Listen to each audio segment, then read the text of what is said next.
kasihan lah. Alah tuh. Nangis lah. Nangis lah minta tolong. Kami terkejut tadi kak, udah kecil lagi.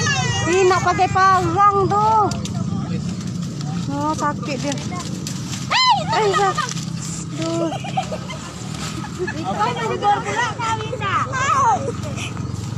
Alah, sakit. Lo tuh. Allah, siap. Hidup, alah. Lemah kayaknya kaki dah. Udah lama nih.